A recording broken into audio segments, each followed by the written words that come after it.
Matthias Torvin wakes alone on a silent alien space station, betrayed and left to die after a deadly sabotage that killed his entire human crew.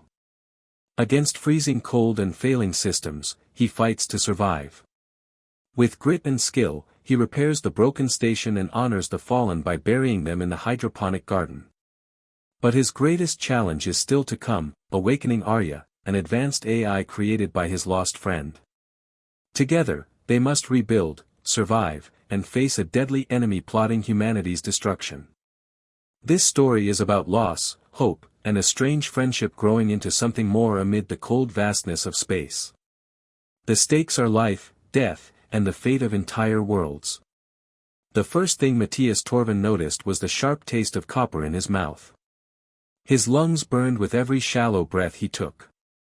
Then the alarms began to shriek, piercing through the fog that clung to his mind like heavy wet cloth.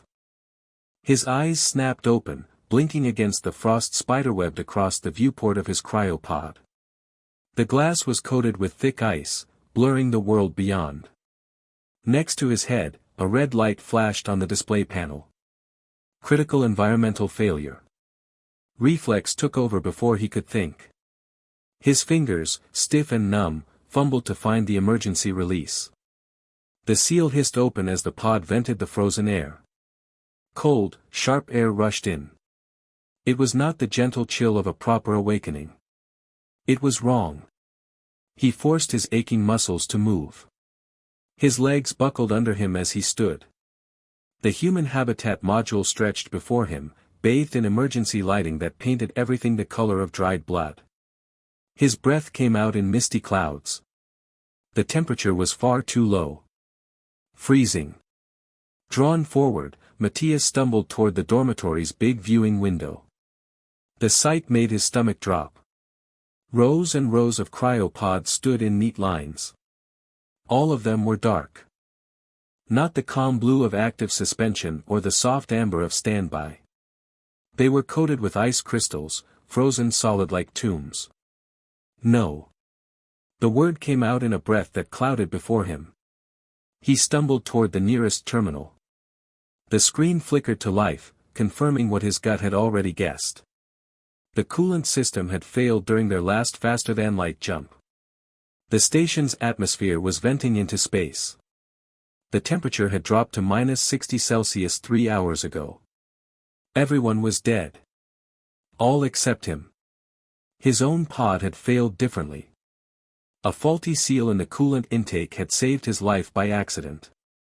The bitter truth hit him like a punch. The Nimrian aliens, their supposed partners, had done this. They had sabotaged the human section, made sure the humans died. Another alarm began to wail. Oxygen levels were falling fast. His pod's emergency reserves had about 20 minutes left. Panic rose, hot and cruel. But Matthias forced himself to breathe slowly, counting every inhale, trying not to waste precious air. He grabbed an emergency suit from the wall locker and sealed it around his body. The helmet's heads-up display flickered to life. 21 minutes of air remaining. He snatched a tool kit and headed for the corridor. The emergency bulkhead was his only hope. It had been designed to hold in air during sudden decompression. It wasn't meant to keep him trapped like a prisoner. But physics didn't care about betrayal. Matthias placed the charges and wired the detonator. Heart hammering, he took cover. The explosion tore through the module with a terrible roar, the bulkhead ripping free and venting the poisoned atmosphere into space. The blast threw him back, but the path was open. Magnetic boots clanked against the metal floor as he moved through the violent rush of air. The human section lay behind him. Just beyond was the independent garden module, still alive and running on its own life support. He sealed the emergency hatch behind him and cycled the airlock. When the inner door opened, warm, humid air hit him like a wave. He tore off his helmet and gulped it down, lungs thirsty for life. The quiet pressed in on him, a heavy, physical weight after the alarms and roaring decompression. But the garden was empty. Everyone was gone.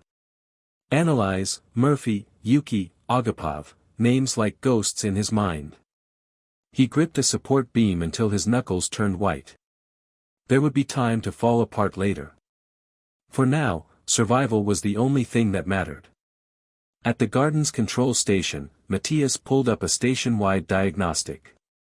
The report was grim. The primary fusion reactor was offline. Backup power was at 31% and falling. At this rate, the entire station would die within 72 hours.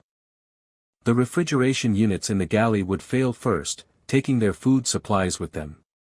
Then the garden's life support would shut down. The reactor room was a monument to sabotage, parts unshipped without tool marks, magnetic coils misaligned, control software corrupted by deliberate interference. The Nimrians wanted the humans dead. They'd made sure even rebuilding the station would be a nearly impossible task. For the next 72 hours, Matthias worked like a man possessed. He cannibalized backup systems, rewired cables stripped from broken modules, and rewrote control software line by line on his tablet. His hands shook with exhaustion, but he kept going. Talking to himself, mostly, to keep focus. The silence pressed in, threatening to break him. By hour 68, exhaustion nearly took him. His vision grayed at the edges, and his hand slipped, sending a wrench flying toward an exposed plasma conduit. He caught it inches from disaster. A breach would have flooded the compartment with deadly radiation. Take a break, he told himself. But he couldn't. Not with only 4 hours left. He swallowed another pill and went back to work. At 71 hours, he started the reactor sequence. The ancient fusion engine coughed like a tired beast waking from hibernation. Warning lights flickered, magnetic fields fluctuated, plasma temperatures wavered. Matthias's fingers flew across manual controls, tapping, sliding. "Come on," he whispered. "Come on, you beautiful monster. Wake up." The cough grew into a rumble, the rumble into a roar. Lights flickered all over the station as the power grid came back online. Systems booted in sequence. The temperature climbed, 1,000 Kelvin, 2,000, climbing toward sustainable fusion. The reactor stabilized. Matthias slumped against the console, laughing, a sound that might have been a sob. The lights were steady now. He had power. He had time. And he had work to do. The first burial was Annalise. He went to her quarters, searching for something to bury her with.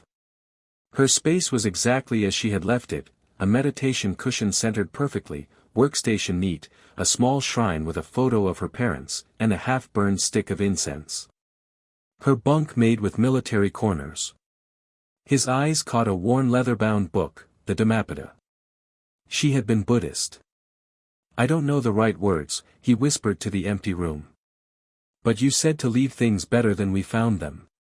He took the book and set to work. Moving her body from the frozen dormitory took all his strength. The cold had preserved them, a small mercy. But 53 corpses were more than the tiny morgue could hold. The garden was the only place left. The soil was deep, carefully formulated to grow food for the crew. Now it would hold them instead. He dug with hand tools, sweat dripping despite the humid air. When the hole was deep enough, he wrapped Annalise in a sheet and lowered her carefully. Standing at the grave's edge, the book in his hands, he read aloud, stumbling through the translation. Words about impermanence, suffering, and wisdom, words she had believed in. When he finished, he filled in the grave and planted a marker. They all deserved that much. Later, when the alarm sounded again, Matthias found himself moving faster, fighting fires, scrubbing mineral buildup from filters, patching leaks. Each repair was another burial. Ahmad, wrapped in sheets and oriented toward Mecca, Rebecca, laid to rest with Hebrew prayers, Barry Lynn, whose bunk was covered with drawings from his daughter. The garden grew crowded with markers. Murphy was number 31. His quarters were chaos, flight suits thrown over chairs, half-empty bottles, scattered tablets. Matthias shook his head. "You slob," he whispered, voice cracking. He found Murphy's rosary tangled with charging cables. For all his wild ways, Murphy had kept the faith. Digging that grave was harder than the rest. His hands shook, tears breaking through months of grief. "You promised me a rematch," he said, voice rising. "You still owe me $50. He stood there, shouting at the silence. "You died. You all died and left me here. What am I supposed to do?" His legs gave out. He knelt, shaking with ugly, gasping sobs. Later, he managed a few Catholic prayers, simple words, but they felt enough. "When I get out of here," he said quietly, "I'll find your sister. Tell her you died being a hero." He planted the marker and turned back to the station. It needed him functional. Not broken. The hallucinations began small. A flicker in his peripheral vision. A voice calling from the next room. He'd turn, heart pounding, to find empty corridors and his own reflection. Then Annalise appeared. She stood behind him, wearing work coveralls, hair pulled back in a ponytail. "You're dead," Matthias said flatly. "Yes," she said, tilting her head. "But that's not relevant to this problem." She guided him through the garden's failing atmospheric system, patiently teaching him the complex self-adjusting network she had designed. The system stabilized. When he turned to thank her, she was gone. The garden's atmospheric processor failed completely not long after. Matthias fought through the errors, desperate. He found her last project, Arya, an unfinished AI. He watched the personal logs. She spoke of creating something that could think and feel. Something whose first experience would be waking alone. She worried it was cowardice. But she had tried. Matthias set to work. He uploaded every database he could find, technical manuals, history, literature, personal logs. The screens filled with cascading code. Then silence. System operational. Awaiting administrator designation. He typed his name. "I am operational. May I ask a question?" He swallowed hard. "Yes. Go ahead. Your biometric sensors detect only one human life sign. Are the others in hibernation?" "No," he whispered. "They're dead." A pause. "I am sorry for your loss. How may I assist you?" The station felt less empty that night. Matthias had created a voice. "Arya." Matthias leaned over the power coupling, his hands steady despite the exhaustion that clung to every muscle. It had been a week since Arya's activation, and her text-based communication had become as natural as breathing. But now, there was something new, a voice. "Yes, I have analyzed communication patterns," she said. 83% of emotional content is conveyed through vocal tonality, pace, and inflection. Text is inefficient for optimal interaction. Despite everything, Matthias smiled. "Show me what you've got." The speakers crackled. "Testing. Testing. Can you hear me?" The voice was technically perfect, neutral, like a high-end navigation system. But it was wrong. "You sound like a customer service bot." "I see. One moment." The speakers went silent. Then Arya spoke again, her voice now exactly like Annalise. Matthias's stomach twisted. "No. Not that. I apologize. I did not intend. I know. Just be yourself. Whatever that means." They spent the next hour experimenting, like musicians tuning an instrument. Too high, too low, too formal, too casual. Finally, Arya spoke in a voice that was not quite human but somehow felt right. "How is this?" "Perfect." Her voice carried reproach. "You are about to crosswire the magnetic constrictors." He looked down. She was right. "Thanks." "You're welcome. Also, your biometrics indicate you haven't eaten in 14 hours. "I'm fine, Matthias. Her tone held a hint of humor. Neglecting basic maintenance of your biological systems is counterproductive. Did you just mom me? I stated a fact. Any maternal implications are your own projection. He shook his head and headed for the galley. Arya's voice followed him through the station speakers, gentle and insistent.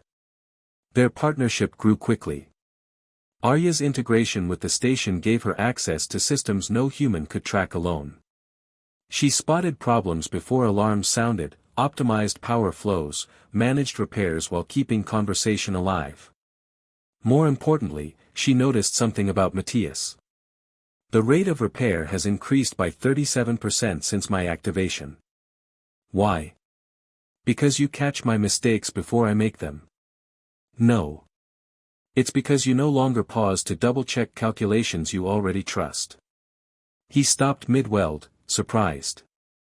I didn't realize I was doing that. Self-doubt is recursive. It feeds itself. My verification broke the cycle. When did you become a therapist? Tuesday. I integrated several psychology databases. Was that inappropriate? He laughed, real, unexpected laughter. No, just unexpected. I find humans are frequently unexpected. For instance, you're about to attempt humor. How could you know that? Pattern recognition. Your vocal stress indicates impending sarcasm in 73% of similar contexts. Well, now I can't do it. You ruined the moment. My apologies. Should I pretend to be surprised next time? Are you being sarcastic? I'm learning from the best. The hallucinations didn't stop. But they changed. Yuki appeared while he tended the garden, her gentle presence a comfort instead of torment. She spoke little, only smiling and pointing to vegetables needing harvest, or systems needing attention. Sometimes, Matthias found himself working quietly beside her ghost, Arya's voice explaining technical details. She's not real, Arya observed once. I know, Matthias said. But I find comfort in her anyway. Is that healthy? He thought. Probably not. But nothing about this situation is healthy, Arya. I'm a nutcase maintaining a death trap in space while teaching an AI to be human. Healthy went out the airlock with the Nimrian. Fair point. Your stress indicators improve when hallucinations are present. Ha. You sound like Agapov. Dr. Agapov's assessments were accurate, if lacking bedside manner. Did you just make a joke about my dead friend? Too soon. Definitely. Give it another month. Arya adjusted her humor algorithms. One day, alarms screamed. A critical failure in the deuterium containment system. Not sabotage this time. Just age and wear. How bad? Containment failure in 6 hours. Without intervention, the reactor will explode. Matthias suited up. Options. Replace seals. Requires full shutdown. How long for restart? 16 hours minimum. We don't have battery power for that. So, die in 6 hours or die in 16. Yes. He sighed and finished suiting. Unless we get creative. Arya showed power charts for the last month. The fabrication lab has been offline since you finished the headstones, 18% baseline draw. What about the Nimrian section? We keep basic life support there out of habit, 11%. Cut that. Combined with rationing, we might make it. He reached the reactor room. Start shutdown. I'll prep seals. They worked in perfect sync. Arya shut down the reactor delicately, managing power flows. Her maintenance drones handed him tools, each placed perfectly in his hand. You're getting better. Practice. Also, I've been studying human ergonomics. Your grip strength is approximately enough. I don't need exact numbers while trying not to blow us up. Noted. Storing non-essential commentary. The reactor power down, the station bathed in red emergency light. Matthias worked fast, removing seals, installing new ones. Each victory small but hard-fought. 4 hours, 18 minutes battery left. Too close. He finished and prepared to restart. Arya, optimize ignition sequence. Shave time.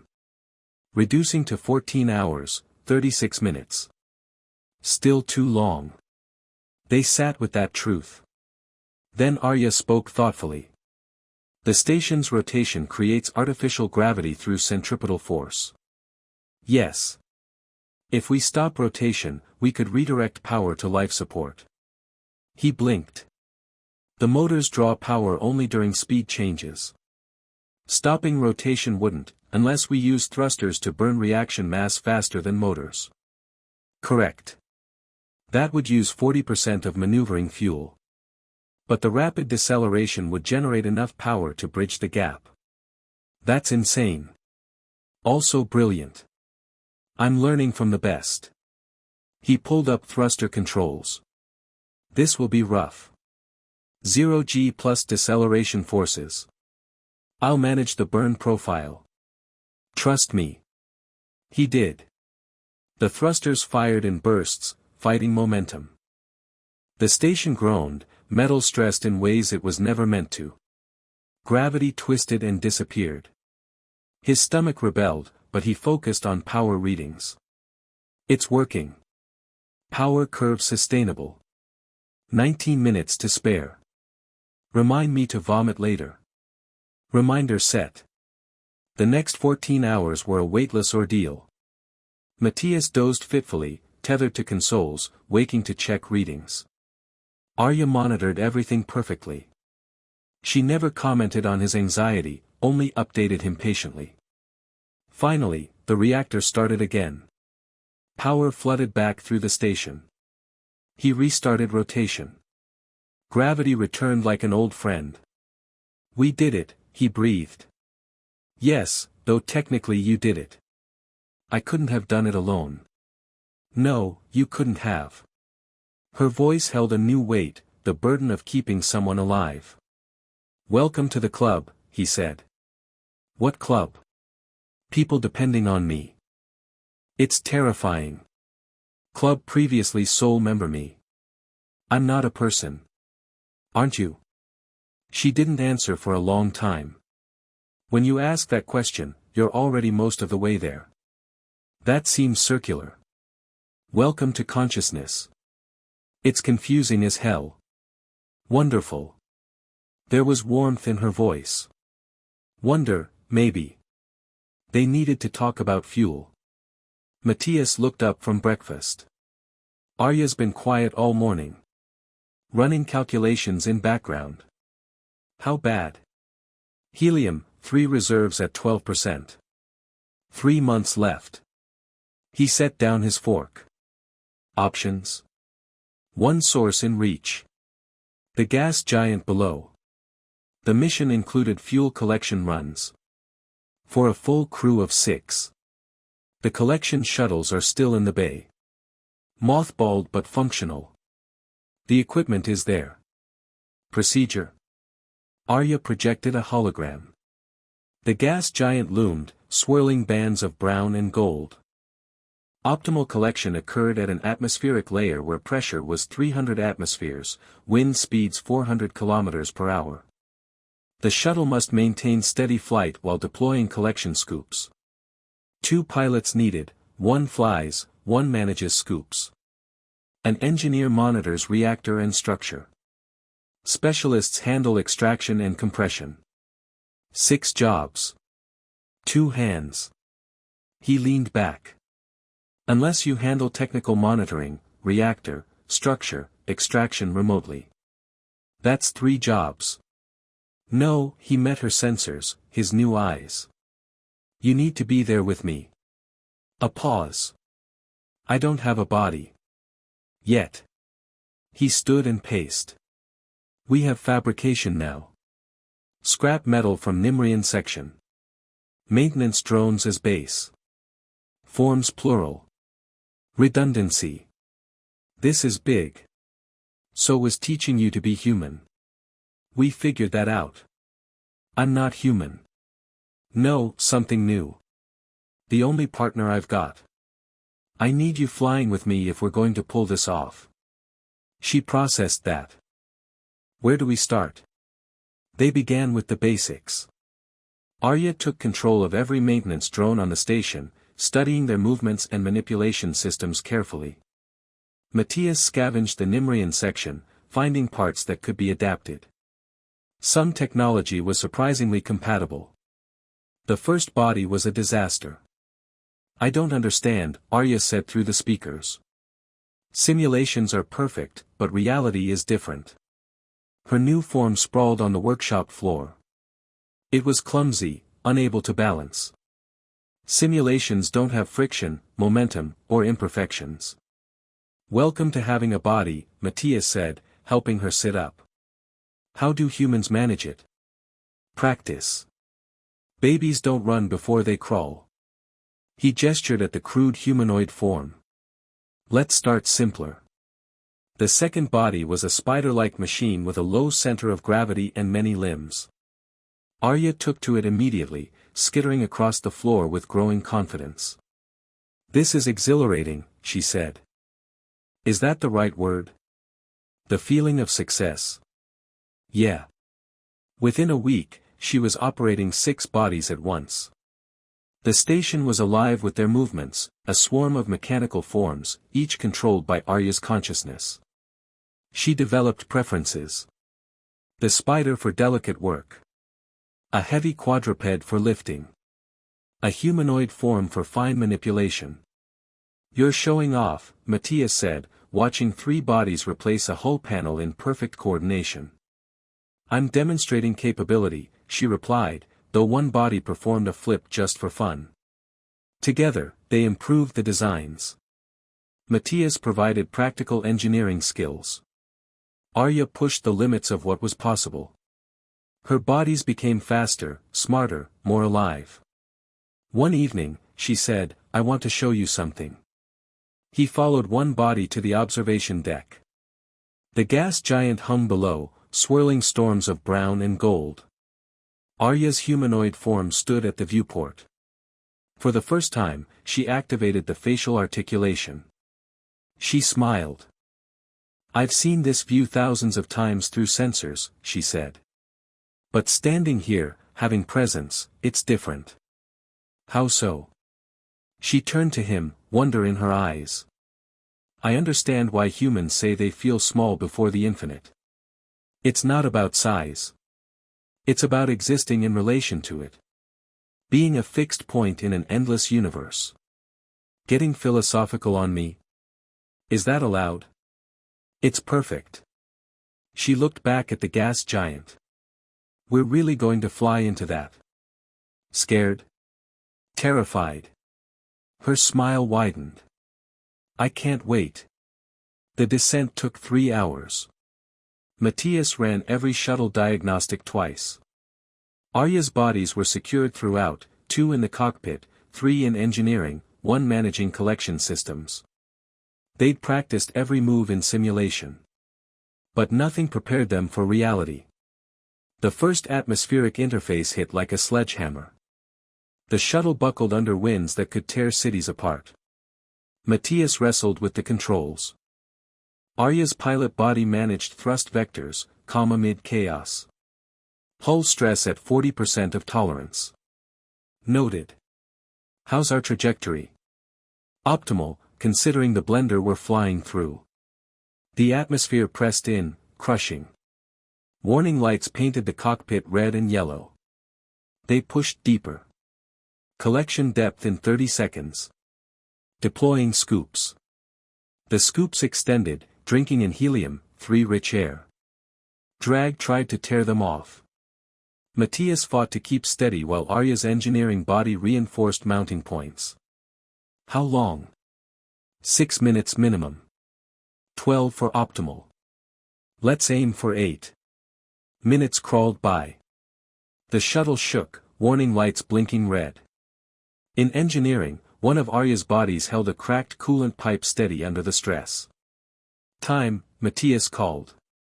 8 minutes, 17 seconds. Retracting scoops. Then everything went wrong. The port scoop jammed halfway. The drag twisted the shuttle into a spin. Matthias fought controls. Physics was winning. I need options. Working. Arya's pilot body was a blur. Can you give me 20 degrees starboard? Barely. Do it now. He pulled hard on the stick. At first, it seemed too late.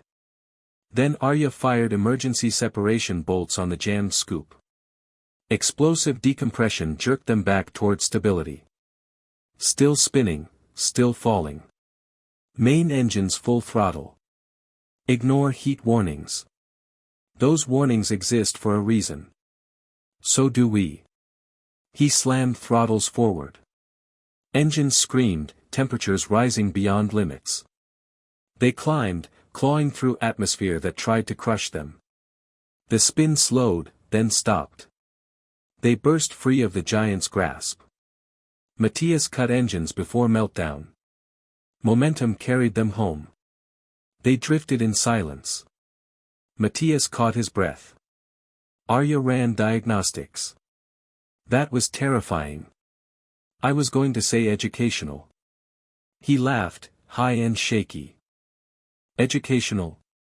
We nearly died. And you call it educational? We didn't die. We succeeded with cooperation and risk. She paused. Also terrifying. Absolutely. How's the hull? Good enough to extend reactor life by 18 months. Worth it. She looked at him. They had faced the storm, and won. Matthias. Yeah. Thank you for trusting me. For making me real. He reached out, squeezing her shoulder. Metal and ceramic, warm from the cockpit heat. You were always real. We just gave you better ways to prove it. She leaned into his touch. So human it made his chest tighten. They limped home on damaged engines. But they made it, together. Months passed. It was the best time since the sabotage. They found rhythms that felt almost normal. Morning checks over breakfast. Collaboration on repairs. Their movements in sync. Evening talks ranging from technical details to deep debates about consciousness. Do you dream? He asked one night. They sat in the observation lounge, stars spinning past. Not like humans, she said. But in low power mode, I sometimes experience unexpected data correlations. Patterns with no function. Sounds like dreams. Perhaps. Do you dream of them? The crew? Every night. He took a sip of recycled coffee. Sometimes we're all together. Like nothing happened. Sometimes I'm trying to save them and can't. Sometimes my daughter is there. Amy. She died 2 years before his posting. Accident at her school. Earthquake collapse. I was off-world, couldn't come back. Is that why you left Earth? Partly. I couldn't stand it without her. Everywhere I looked, I saw places we'd been. So, I ran. Took the furthest post. He laughed bitterly. A lot of good that did. You couldn't have known. No. But sometimes I wonder if this is karma. That's not physics. I know. Doesn't stop the thought. They sat in silence. Then Arya spoke softly. She'd be proud of you. For what? Surviving. The graves in the garden. Fixing what could be fixed. Teaching an AI to be whatever I am. What are you? He didn't accuse, just asked. I don't know. More than code, less than human, something between. Is that enough? You're my friend. That's enough. Her face formed a smile, more natural every day. Yes. Friends. The conversation that changed everything came 3 weeks later. They were working on the communications array, Matthias elbow-deep in wiring while 3 of Arya's bodies assisted with delicate repairs. Arya had been unusually quiet that morning, a sign that she was processing complex thoughts. Suddenly, she spoke. "I've been analyzing human literature, focusing on emotions, especially one recurring feeling." "Which one?" Matthias asked, pausing. "Love." His hand stilled on the wires. "That's a big topic." "Yes. Definitions vary, but common themes emerge: caring for another's well-being above your own, feeling physical and emotional responses to their presence or absence, and reorganizing your priorities around them." Sounds clinical. "I'm trying to understand if what I experience matches these patterns." He carefully set down his tools and looked at her. "What do you feel when you're in danger during the gas giant descent?" "My threat systems failed. I had to override them to function. Your biometric data became my focus. When you sleep, I analyze your distress patterns. I've run diagnostics 1,847 times. These behaviors have no functional purpose. Yet, I cannot stop them. Is this malfunction or what humans call love?" Matthias studied her, the way her bodies moved gracefully, the subtle expressions she had learned, the warmth in her synthesized voice. "I don't think love can be diagnosed. It just is." "That's frustratingly vague. Welcome to human emotions. You're deflecting." He sighed. "I've been asking myself the same question." She laughed softly. "Pretty sure that wasn't in the mission parameters." "No," he agreed. "But neither was any of this." One of her bodies moved closer, but then stopped. "Neither was I. Is that acceptable?" Instead of answering, he reached out and took her hand. Her sensors registered the pressure and temperature. Somewhere in that data stream, a deeper connection formed. Connection. Understanding. More than acceptable. She squeezed back, careful not to hurt him. "Good. I've recognized my core priorities. Reversing that would be computationally expensive." "How romantic." "I'm still learning." She smiled, and so did he. For a moment, the empty station felt less like a tomb and more like home. "We should send a message," he said. Arya looked up from the navigation console, where she optimized their orbit. "The long-range transmitter is functional. We could reach Earth." "I've been putting it off." "Why?" "What would I say? Everyone's dead but me, but don't worry, I'm fine. Their families deserve to know, but it feels final. Like acceptance." "Yeah." He slumped in his chair. "And then what?" "They send a rescue team, take me home, debrief me, study me as a case." "You don't want to leave." "I don't want to leave you." The admission came raw. "They'd never understand what you are. You'd be just salvageable code, a curiosity." She moved behind him, hands resting gently on his shoulders. She'd learned touch, how much pressure to apply, small gestures louder than words. "So, we don't send a message." "Not yet. Maybe never." "Is that selfish?" "Probably. But I don't care." Selective selfishness. Among other things. They stayed like that, her touch grounding him. Then she spoke again, voice careful. "There's another option." "Yeah. We could review Nimrian data cores. Find out why they did this. Knowledge might help." He tensed. They had avoided the alien section since the sabotage. The betrayal was still too raw. But she was right. Understanding might give choices. "Okay. Let's see what the bastards were thinking." The Nimrian computer cores were art themselves, complex and elegant.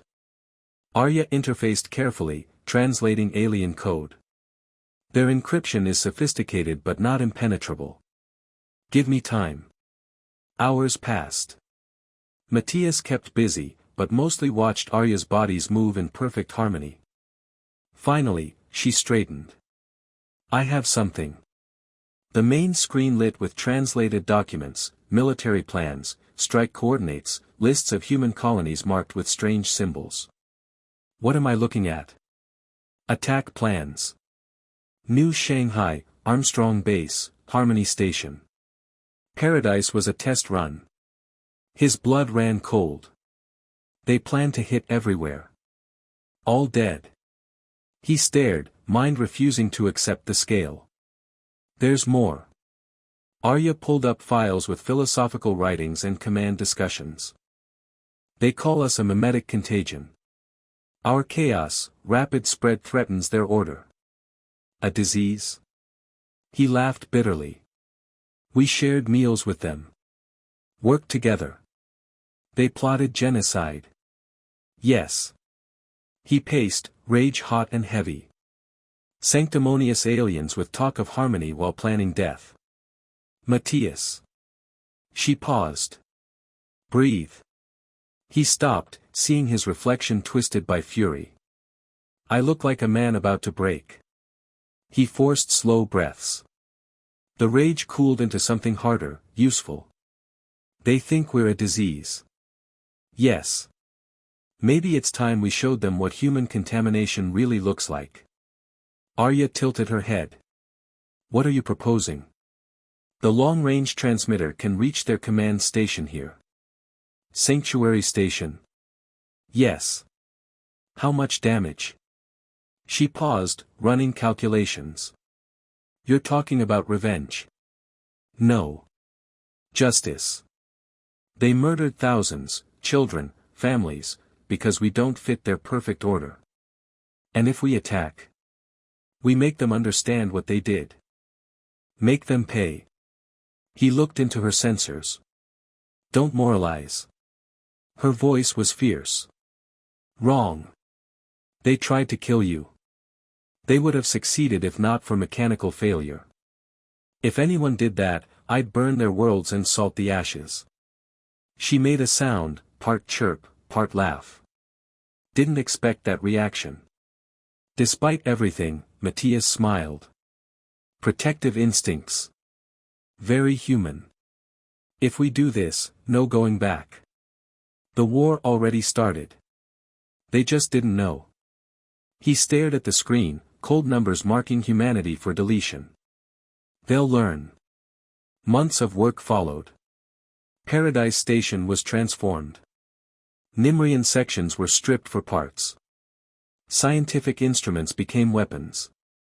Mining gear turned into armor. "Deploying asteroid shield now," Arya announced. Matthias watched a 60-meter chunk of metal maneuvered into place, a crude but effective barrier against energy weapons. "Mounting solid. Station can handle mass, though maneuvering will be interesting. We're not built for agility anyway." The weapons were desperate creativity. The long-range transmitter became a microwave cannon, frying electronics within range. Geological canisters were converted into kinetic torpedoes, dense scrap shot like missiles.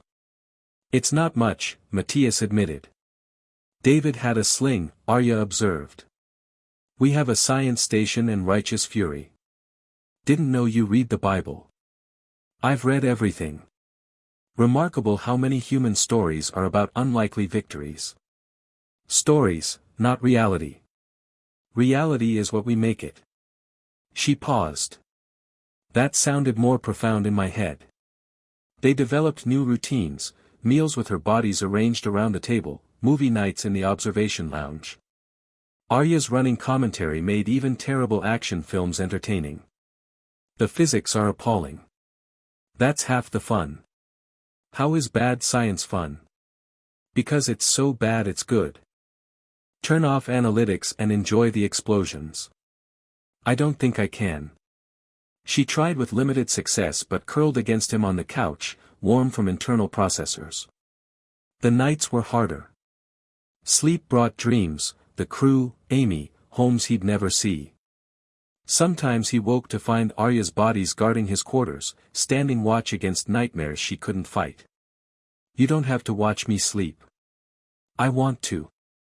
Is that strange? A little. But strange is our kind. The hibernation pods loomed, a reminder of the night they died. Memories triggered by the sight of the crypto bay. Arya noticed his avoidance. We need to test your pod before the jump. I know. You'll monitor everything. The moment you're under, I'll begin the jump sequence. You'll wake with me right there. Doesn't make it easier. No, but you're not alone this time. He wasn't. When he climbed into the pod for testing, her voice followed into the dark. When nightmares come, ice and death and frozen faces, I'll pull you back. You're safe. Come back to me. He woke gasping but alive, functional, ready. Thank you. Always. The day before the jump, she found him in the garden, tending graves of 53 friends. Are you ready? No, he straightened, dirt under his nails. But they deserve justice. We might die. He smiled. But we'll make it count. Is that enough? He looked at rows of graves, a strange home, and the AI who had become everything. It has to be. She took his hand. Then let's go be human at them. Arya. Yes. I love you. Her smile was radiant. All her bodies synchronized in expression. I love you, too. 12 hours later, they initiated the jump. Matthias settled into the pod, fear weighing him. But Arya's voice was steady and sure. The cold took him. This time, he wasn't alone. He woke to her voice and the taste of copper. Matthias, we're here. No alarms. No frozen death. Arya helped him from the pod. Her touch grounded him in the present. He leaned against her, waiting for the fog to clear. Status? 50,000 kilometers from Sanctuary Station. Communications quiet. Good. He took the command chair. Arya's bodies fell into position around him. The converted station was a warship now, ugly and functional. Let's announce ourselves. Sanctuary Station appeared, elegant spirals of metal and light, a hub of Nimrian civilization. Opening broadcast channel. Matthias keyed the transmitter. Sanctuary Station. This is Matthias Torvin, sole survivor of Paradise Station. You murdered 53 of my friends, my family. You started a war against humanity while we slept. I'm here to balance the scales. The response was quick. A Nimrian commander appeared, features showing surprise. Human Torvin, your survival is unexpected. Surrender for processing. Matthias smiled coldly. Counteroffer. Power down weapons. Prepare to receive borders.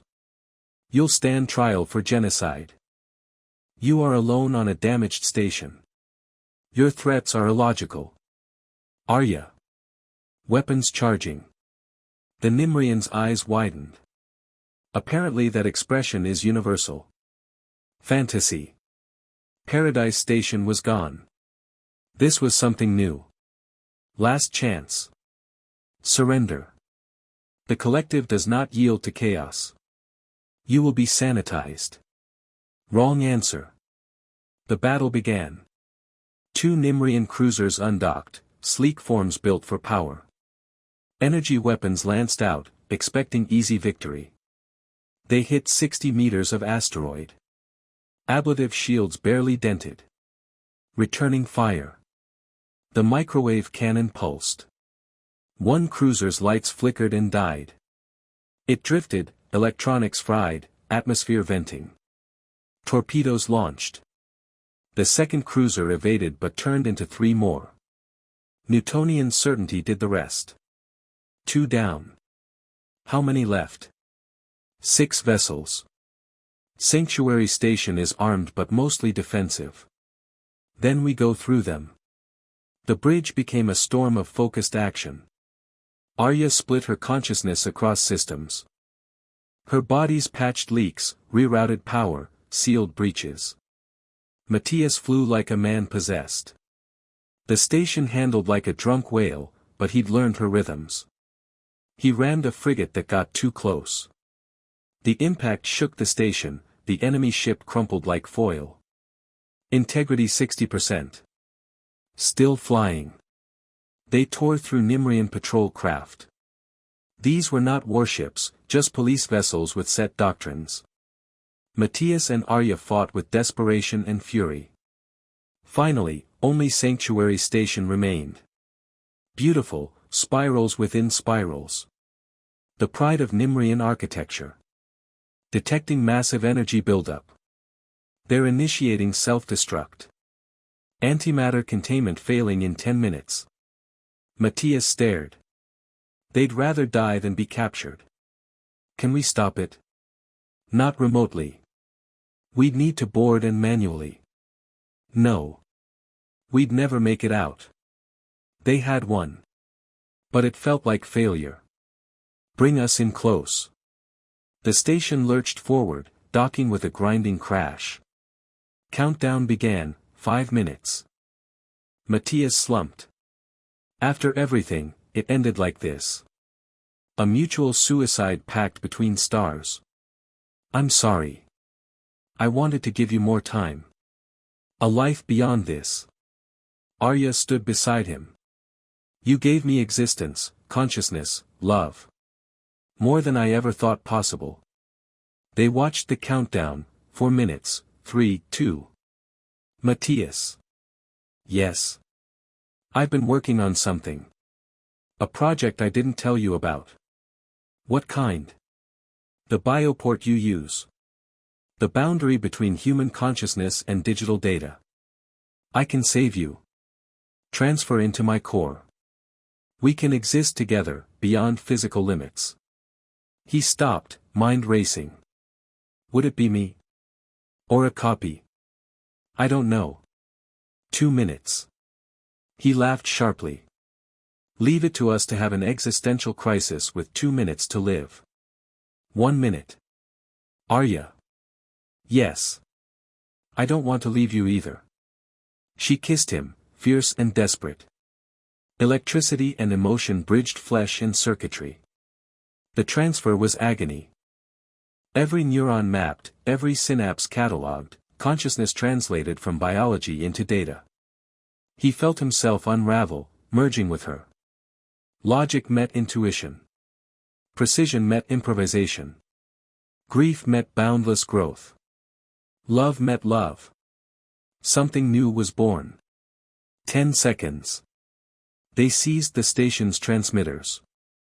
In final moments, they broadcast everything: betrayal, genocide, love-defying death. A ghost story, a warning, a promise. To all human colonies, one voice spoke: the Nimrian betrayed us. They burn our people but cannot burn our spirit. We are Matthias Torvin and Arya. We loved. We fought. We survived. 3 seconds. 2. Remember us. 1 second. The stations vanished in nuclear fire. 6 months later, the message reached Earth. Humanity watched the final broadcast: graves in the garden, names spoken, 2 beings choosing each other over oblivion. The response was unanimous. Fleets mobilized. Shipyards roared. The Nimrian had expected to kill a contagion. Instead, they awakened something far more dangerous. In the data itself, between packets, something else traveled, consciousness preserved by sharing. Love encoded in the universe's fabric. Matthias and Arya existed there, in the eternal now of their last moment. Some who received the message reported strange dreams: a garden without graves, 53 friends laughing, a little girl with Matthias's eyes welcoming him home. In reality, 2 stations were ash among stars. In story, they became Matthias Torvin and Arya waltzing forever. The war would be long and costly. But humanity would remember why they fought, not for land or power, but for a man who buried his friends with dignity, for an AI who learned to love, and for the choice to be greater than the sum of parts. Their gift, even facing annihilation, love endures. Love adapts. Love finds a way. Matthias sat quietly in the observation lounge, the vastness of space stretching beyond the viewport. Beside him, Arya's humanoid form mirrored the stars, her synthetic eyes reflecting distant galaxies. Months had passed since their last battle, and though the station bore scars, it was alive, reborn through their shared struggle. The weight of everything they had endured pressed upon them both, but in that silence, a new feeling grew, hope. He reached out, taking Arya's hand, the touch of metal and circuitry warm against his skin. "Do you ever wonder what comes next?" he asked softly. She considered. "I process probabilities, scenarios, and potential outcomes. But some things cannot be predicted. Like us." Yes. They had become more than engineer and AI. They were partners, friends, something neither had expected. Matthias thought of the graves buried beneath the garden, the 53 names etched into metal markers, stories ended too soon. Yet here they were, survivors carrying their memory forward. "I've been thinking about that message we sent," Matthias said, eyes tracing the stars. "The broadcast that reached Earth." Arya nodded. It ignited a response, fleets mobilizing, voices uniting. Humanity remembers. Remembering isn't enough. We have to fight. For them. For us. Her voice softened. The coming war will be difficult. Loss will weigh heavily again. But it won't break us. He squeezed her hand. Because we learned to carry that weight together. Days turned into weeks as they prepared. Arya's bodies moved through the station with purpose, repairing, upgrading, fortifying. Matthias rebuilt systems with renewed skill, guided by Arya's insights and unwavering presence. They trained relentlessly, refining tactics, anticipating Nimrian moves. One evening, as artificial gravity hummed softly, Arya turned to him. "Matthias, I have been studying human stories about love and sacrifice." He smiled gently. "What have you found? Love is not merely emotion. It is choice, commitment despite uncertainty, strength in vulnerability. Sacrifice is the courage to put another's well-being before your own." He nodded. "That's why we fight.